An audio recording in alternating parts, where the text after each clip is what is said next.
हर हर महादेव, जय माता दी। आज की वीडियो में आप सभी का बहुत महत्वपूर्ण सवाल आया था कि जब भी हम पूजा पाठ करें, शाम की ज्योत जलाएं और दीपक प्रज्वलित करें, साथ ही साधना करें, जप तप करें, तो नहाना क्या आवश्यक है, शास्त्रीय प्रमाण क्या कहता है, साथ ही सरल भाषा में आप सबको बताऊंगी।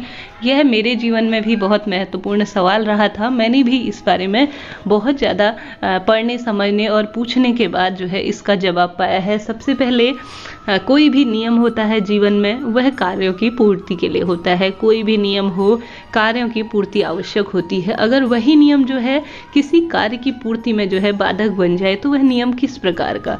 शास्त्रों ने हर नियम का जो है कहीं ना कहीं कुछ ना कुछ समस्या का समाधान पूर्ण रूप से दिया है। अगर गहनता से इस चीज को जांचा परखा जाए तो हर एक जो है नियम को किसी न किसी तरह से जो है उसका समाधान निकाला गया है। तो उसमें से ही यह भी एक समाधान होता है। मूल रूप से मैं देवभूमि से बिलोंग करती हूँ। केदारनाथ, बद्रीनाथ और अन्य जो है शिमला इत्यादि में भी आपसे हमने देखा ही होगा, बड़े बड़ी जो है वहाँ पर देव स्थान है। तो वहाँ पर किस तरह से पूजन करते होंगे, यह बहुत बड़ी समस्या का विषय होता है, एक सोचने का तर्क होता है। सबसे पहले शास्त्र क्या कहता है।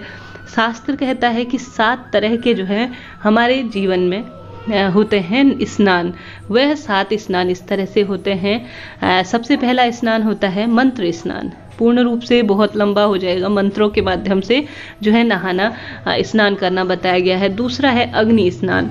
तीसरा है भस्म स्नान। आपने देखा ही होगा बड़े बड़े जो शक्ति प्राप्त होते हैं वह अग्नि स्नान करते हैं। भस्म स्नान भी अपने नागा साधुओं को करते हुए देखा है। माना जाता है भस्म को जो है मस्तक और भुजाओं में, छाती के लगा लिया जाए तो यह पूर्ण स्नान की श्रेणी में आता है। इसके बाद आता है भू स्नान, यानी मिट्टी से स्नान। यह भी स्नान की श्रेणी में आता है। कई लोग जहाँ पर मिट्टी का अभाव होता है, पानी का अभाव होता है, तो यह स्नान काम में लिया जाता है।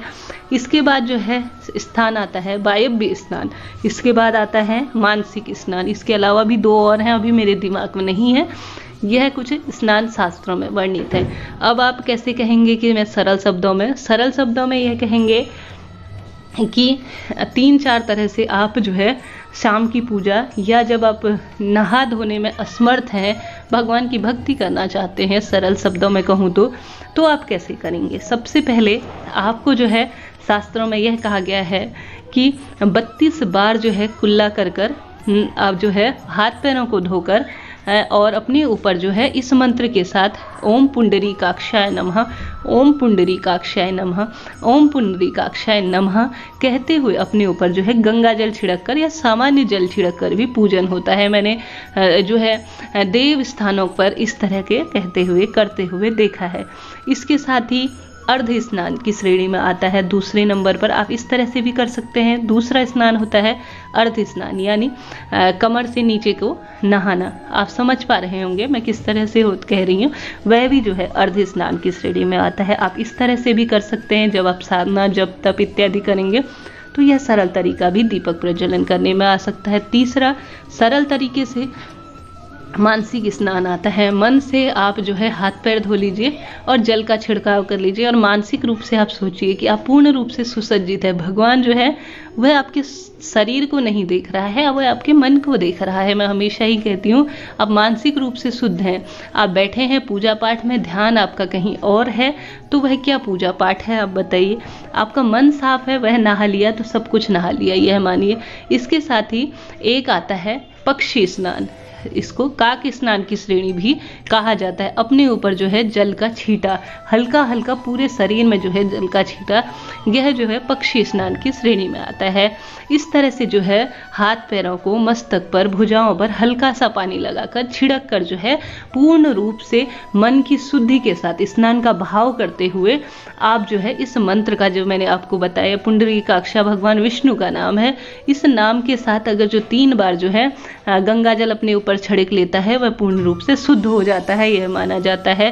पुंडरीकाक्षाय नमः, ओम पुंडरीकाक्षाय नमः, ओम पुंडरीकाक्षाय नमः इस तरह से कहते हुए आपने अपने ऊपर शुद्धि करके पूर्ण रूप से मन से, आप खुले मन से जो है भगवान की पूजा कर सकते हैं। कोई झिझकने की कोई बात नहीं है। मंत्रों को जाप कर सकते हैं।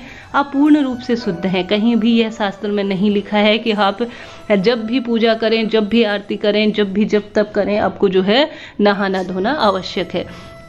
इसके साथ ही मैं आप सभी को जो है स्क्रीन पर आप देख पा रहे होंगे पवित्रीकरण का एक मंत्र दे रही हूँ। जब भी आप बाजार से लाई हुई सामग्री को शुद्ध करें या आप नहा धोकर पूर्ण रूप से शुद्ध हो जाए या अपने हाथ पर जब जल लेंगे तो आप शास्त्र प्रमाण आप देख पा रहे होंगे पूजन विधि में यह जो है समस्त देवी देवताओं के पूजन के समय पर बोला जाने वाला मंत्र है। आपके लिए वीडियो हेल्पफुल रहा हो तो चैनल को लाइक शेयर और सब्सक्राइब जरूर करें। राधे राधे।